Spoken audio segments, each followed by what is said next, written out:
Greetings Internet, it's Dustin again with My HomeKit Home, bringing you all things Apple HomeKit, from product reviews to news to how-tos like this one. So if that's something that you're into, go ahead and hit that subscribe button and the bell notification so you don't miss out on any of our new content as soon as it's released.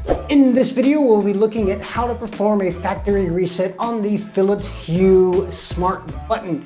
Now, Phillips Hue accessories aren't necessarily well known for their ease of reset, but in this video, we'll walk you through how to do so. So first, we'll start out with how to remove it from your Hue bridge, and then we'll look at doing the physical reset. So let's get into the video.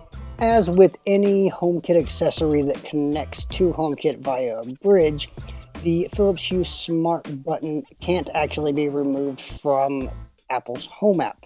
So what we have to do is go into the Philips Hue app, go to Settings on the bottom right, we'll hit Accessory Setup, and once we've hit that, we'll go and find our actual smart button. Mine's at the bottom there. We'll scroll all the way down. Once we've loaded everything there, we'll tap that big red button. Once we have confirmed that, we'll give it a few seconds. And as you can see, it's been removed from the Hue app. Let's look over at Apple's Home app. And as you can see, it slowly fades away into oblivion there. Looking at the physical setup, this is not nearly as easy.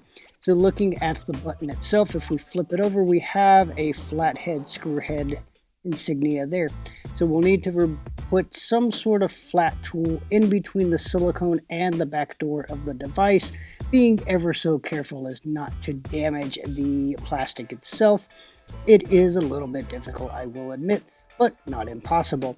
And I actually use the magnetic force there to kind of pop off the back door, and it reveals, opposite of that screw head, the recessed reset button. So we'll use a SIM card removal tool, we'll insert that, we'll wait for a flashing LED after about 5 seconds, and that's how you do that. As always, if you found the video useful, you can let us know by giving us a big thumbs up, and if you're interested in more HomeKit related content, go ahead and hit that subscribe button and the bell notification so you don't miss out on any of our new videos as soon as they're released. Well, that's a wrap on another one for you folks. I do thank you for watching, and until I see you in the next one, this has been Dustin with My HomeKit Home.